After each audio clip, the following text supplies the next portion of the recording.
Hey guys, how's it going? It's Murda here.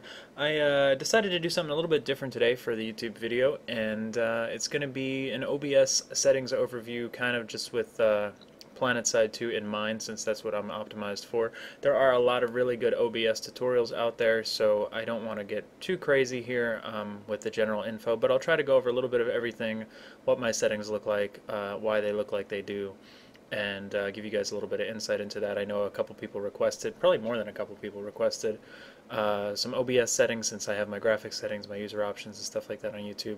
And I thought I'd give you guys some of that, and anybody who might be an aspiring streamer or just getting into it, if you have any questions, please feel free to reach out to me. I'd be happy to help. So this is OBS. If you don't know, you can get it at obsproject.com. It is an alternative to XSplit and other streaming software.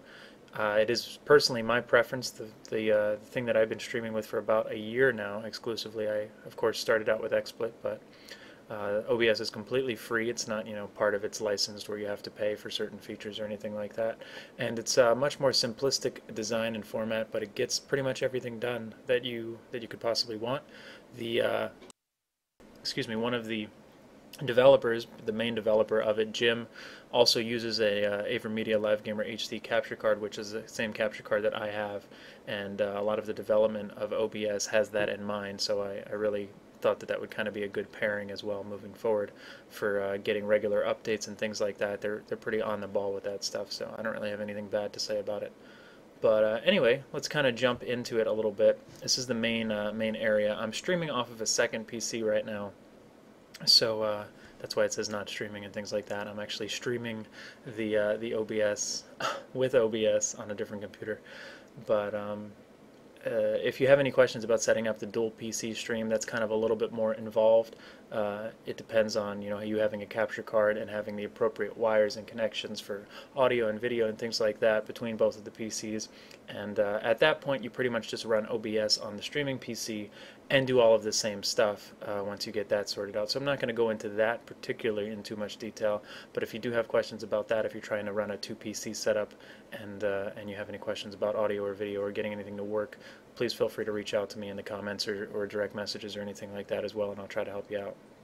But this is just going to be OBS itself, so either if you're using a 1 PC setup, you'll be doing this on your actual gaming PC, or if you're using a 2 PC setup, you'll be doing it on your streaming PC. I'll try to note some minor differences along the way. This is the main screen where you have a bunch of scenes like you might be familiar with from XSplit. I'm showing monitor capture at the moment because I used to use this FPS one, which is when I had the capture card, which is the LiveGamer HD, as the source on my local computer. But since that is now in the streaming PC, I figured I would show you with just a regular monitor capture as the example. But you could set as many scenes as you want, as far as I can tell. If you just want a full screen webcam, that's what this one would be. If you want, your primary one, if you want one to be blank, if you're typing in a password or something like that, you don't even need any sources. It would just be a black box. Or if you want it to be like I have with the PlanetSide logo in the background, you can make one that just has a JPEG image as the entire screen to kind of give people something to look at while they wait for you to do whatever it is during your intermission or something like that. So scenes you basically can create however you want. You can add one for the purpose of testing this. And then you need sources in your scene, otherwise your scene is just going to be blank. You can hit this preview button anytime so that you aren't actually live streaming, but you're previewing what it would look like if you were. And it also gives you all the info down here, the FPS that you're streaming at, the bitrate that you're streaming at, if you're dropping any frames, how long you've been streaming, things like that, but we'll get into that in the settings. So if you're in test, and I think the thing that you want is to have some global sources for things that are going to be repeating in different scenes. Like if you have a capture card, you're going to want to add that to a global source, so I did that when I had my capture card. If you have like a be right back text, you're going to want to add that to a global source, or a webcam, or things that you think will be appearing in different scenes.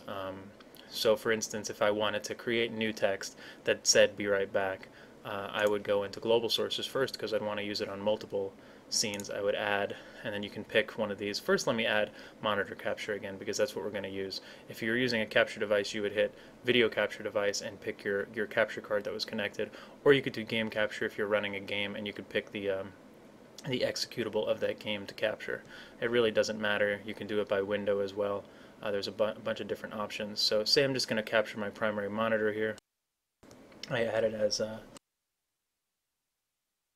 monitor test, name it whatever you want. It's my primary monitor because I'm running 2 monitors right now. You can say if you want all of these settings. They're pretty much fine as is, at least for test purposes, but you can mess around with them. And that's there in my global sources. Now say I also wanted to add a be right back text if I was going AFK.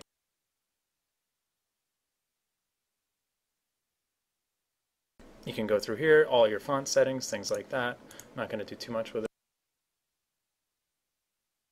And you can use some outline if you want, black outline, white text, whatever. And that's also now a global source. So if I had my main capture one and I wanted to add, you know, whatever. We'll just mess with the test one. First, let me add. Now, instead of adding monitor capture here, it would just add it to that one scene. So you want to go to global source and add your monitor test to it. You can name it again whatever you want, and then you can add your global source BRB test. And then if you preview that, there's your text. You can uncheck that so you don't see it. And then your monitor test, you can always hit this edit scene button, which gives you these like things to drag around or position. You can also right click and go to position and size, fit to screen to get it to fit full screen. So that's what capturing my monitor, primary monitor, would look like if I was streaming it. And then if I wanted to add the BRB text, again under edit scene, you can, you know, stretch that appropriate to size and whatnot. And if you click off edit scene, you won't have those little resizable features and things like that. And then when you want to go AFK, you just check on this and whatever. You can also move things above or below in positioning, or rather in ordering. So if I moved it down, it would be like layers in Photoshop or an Adobe program where it's now behind the source. So that's what makes it appear or not appear. And that's basically just the gist of scenes and sources. I don't want to waste too much time on that, but you guys probably get the idea. And there's a lot of things you can do. It's like I said, pretty simplistic, but also offers a lot of cool things that you can work with. So if you stop previewing it, this dashboard just takes you to your Twitch dashboard as long as you have the link in, by the way. I'll actually get into the main settings menus.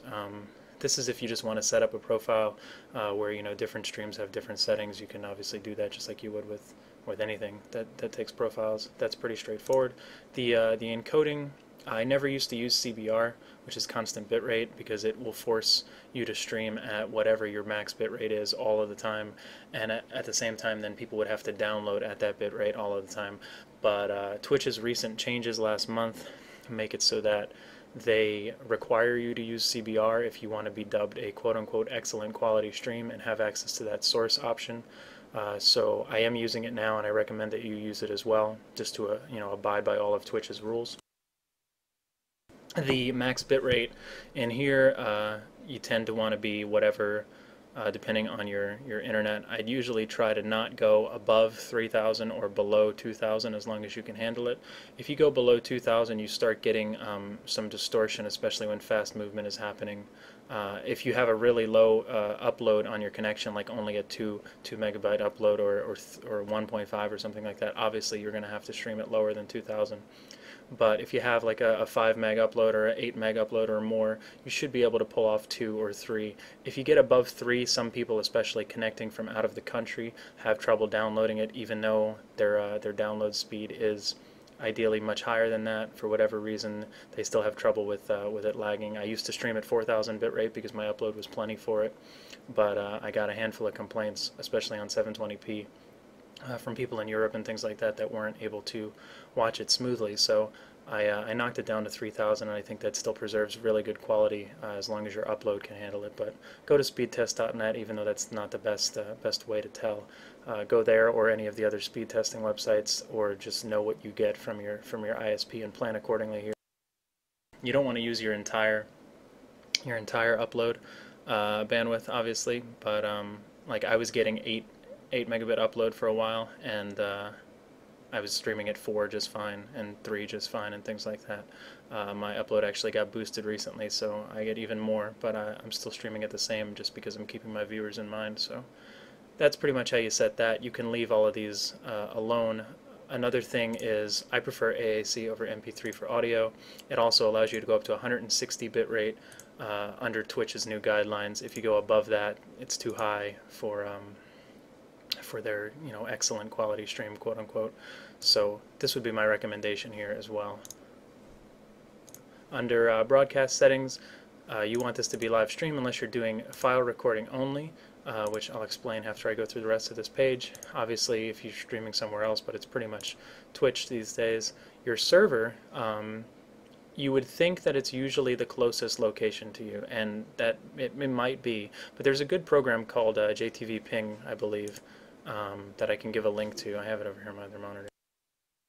This is what it looks like when you open it up, and it shows you ping times and jitter times in milliseconds over here for the various Twitch servers. And as you'll notice, occasionally these Ashburn servers give me better results than New York, and for a long time I always used the New York server. Actually, just until the past couple of days I always used the New York server because that's closest to where I am.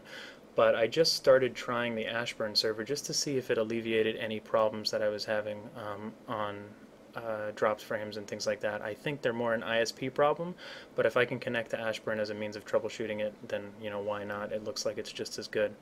But anyway, there's some steam. That aside, doing it live, right? The server you typically want to look for has the lowest ping average, or, you know, consistent ping to go and select here. If you have some that are close, you're welcome to try different ones, especially if you notice some problems like I've been doing.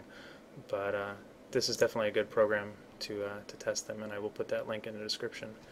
This is all pretty much straightforward stuff. Auto reconnect if it fails, how long it takes before it tries to reconnect. If you want to put your dashboard link in here, that's what this button does. If it has the link in your broadcast settings, it'll take you directly to your Twitch dashboard.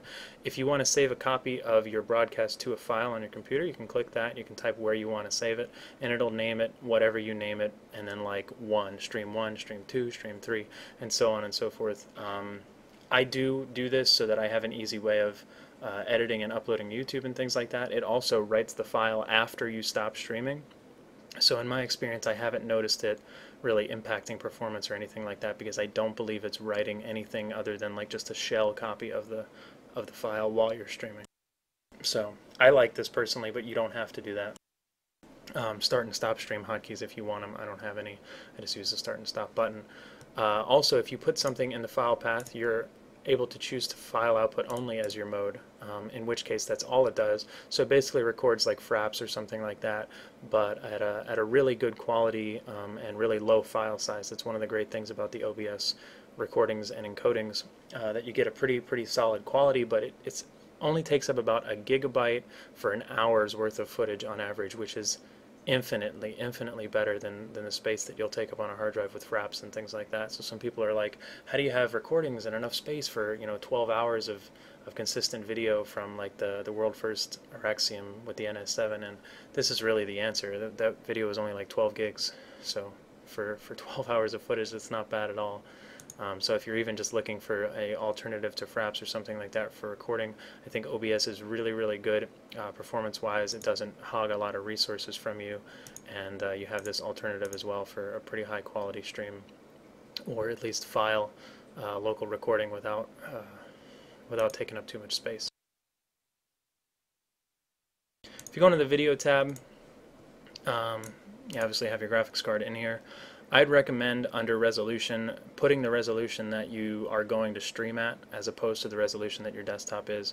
My desktop resolution is 1920 by 1080, but instead I'm using a custom resolution to get to 720p as opposed to using an additional downscale here, which I guess is what it's designed for.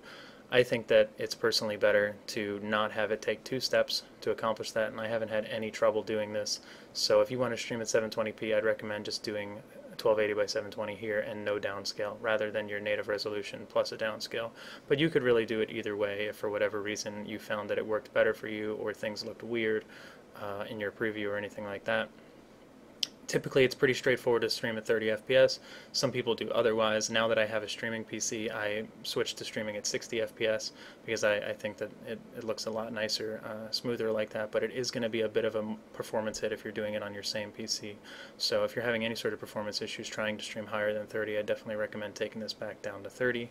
I also check disable arrow. That's just a Windows thing, just to make sure that it's off. Again, a minor performance increase, if anything. Why not, right? In the audio tab, You can leave the desktop audio device default or whatever you need it to be if you have a different audio setup. Normally for the mic device you would select your microphone here. Mine was disabled because my mic is actually transferred over to my streaming PC with virtual audio cables and all of that nonsense. But when I was streaming on one computer, you would just select your mic in here, push to talk if you want to use push to talk, what the bind would be. You can leave a slight delay so that you don't cut yourself off. You could then also make muting hotkeys for it if you wanted to, but that's not the same as push to talk. That's actually muting and unmuting both your mic and your game sound, which you can also do by just clicking these buttons. So if you wanted to mute your game sound or somebody talking on TeamSpeak or anything like that for your stream to not hear, you can just click the speaker or drag the volume. You can do the same with the microphone since it's disabled at the moment. It's not showing that. I guess I should have left it enabled for the time being. Mute the mic, drag the mic volume down. So the hotkeys would essentially just allow you to do that, but with a second monitor it's really easy to just keep OBS over in the second monitor next to your Twitch chat, which is where I'd also recommend that being, and just click the button if you need to mute it. I never found a need for the hotkeys, but you're welcome to make them if you want. These are just boost factors for both your sound. If your game sound needs to be louder but you don't want to make it louder for yourself because you feel like it's loud enough in your headphones, you can boost the volume up for the stream without boosting it for yourself. You can do the same with the microphone. If your mic is already at 100% in Windows or something like that, you can boost it up with that as well as just an offset. I'm not sure really why you'd want that, but it's there. The advanced settings are usually fine to be left at default. There's a few things to mention. You can turn the process priority up like you would normally in a task manager or something like that if you want OBS to have a higher priority. It's really fine to leave it at normal. If you feel like it's okay to turn it higher, you can. You want to make sure it's using multi-threading. I think most of this other stuff is okay. It's just a matter of preference. The other one to mention is the preset. Very fast is the default, and in 99% of situations it should be kept at very fast. You actually improve quality by going lower. I know that's counterintuitive if you don't actually know what the setting does, but faster and fast and medium and slow and slower. Slower is actually the best quality setting when it comes to presets. But like I said, you really don't want to change this because it strains your CPU a lot on your same PC setup, and whenever I was streaming on one PC, even with a capture card, I never changed this off of very fast because it would just strain my actual CPU and I would get worse frames in PlanetSide or whatever.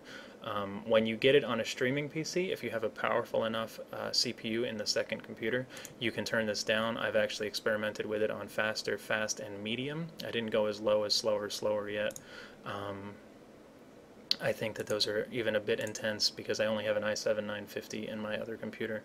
So you can do some experimenting with it if you're comfortable, but keep an eye on your CPU temperature and things like that. You might end up quickly dropping frames or dropping connection to the stream if you set this to something too low. So I think honestly it's fine at very fast. The idea of what the setting does is that it increases quality kind of at the same way that bitrate increases quality, but bitrate will allow you or require you to upload more bandwidth or use more upload bandwidth and have your viewers use more download bandwidth, whereas this instead puts that offsets it by putting the performance hit on your CPU. So not something I recommend unless you've got a solid second PC set up for it. Keyframe interval was honestly never something I changed until Twitch requires it to be at 2 now with their new settings, so I would just recommend leaving it at 2 and not even asking any questions about that. I always left mine at 0 for auto until then, and then they were like, oh, your stream's only acceptable, it's not excellent. The keyframe interval needs to be at 2, so I don't even know why, but it's at 2, and that's what I recommend for Twitch at least. I don't have any of these other things checked. They're kind of advanced custom types of optional things that you can try if you're having issues with certain things, but honestly I would leave well enough alone unless you know exactly what you're doing with something or you're having a specific problem with one of these things where you need to change something. But that's what the rest of this page looks like for me. And then the mic noise gate, I didn't use it. I don't think you need to use it. But if for whatever reason you're comfortable having a noise gate in front of your mic where you want a threshold for it to mute the signal once it goes below that and kind of like a push-to-talk threshold, or not a push-to-talk threshold, a voice activation threshold. That's what it's there for. You can set it up if that's what you like. But personally, I always preferred push-to-talk when I'm streaming. So it's here if you want to use it, but I never did use it myself. That's pretty much the gist of it. The video has gotten pretty long already, and I wonder how many people are irritated by this blinking Steam thing that we don't know what it is. We're not going to look at it yet. But that's kind of the basics. That's what my setup looks like for PlanetSide. Like I said, there's a lot of really good OBS tutorials in general out there. And if you have any other questions, please let me know. If you have any questions specific to the double PC setup or capture cards or any of the other things that have to happen to make this process run smoothly. I've kind of learned a lot over the course of trial and error and doing my own research, talking with other people who've done it before and things like that. So I'd be happy to help out anybody if I can. And thanks for tuning in. If you're watching this on YouTube, be sure to check out the stream over at ItZMuRdA.com or twitch.tv/ItZMuRdA_TV. We stream there pretty much every day. The schedule may just change depending on the day of the week, but we try to stream as much as we can, usually PlanetSide too, so definitely head on over there and check it out. And if you're watching this video on YouTube and you have no idea who the hell I am or what PlanetSide 2 is, you should definitely check out the game. It's an awesome MMO FPS, free to play, and there's actually a Recruit a Friend program going on right now where you can use my referral link. You get me referrals, and you also get some extra free stuff just for trying out the game. Completely free to play. You know, no questions asked, no strings attached or anything like that. It's just a win-win for both of us. So I will put that link in the description below as well. And like I said, if you guys have any questions, please let me know and leave some feedback. And I'm gonna stop talking now because it's getting pretty long. So you guys have a good one. I will see you over at the stream. Take care.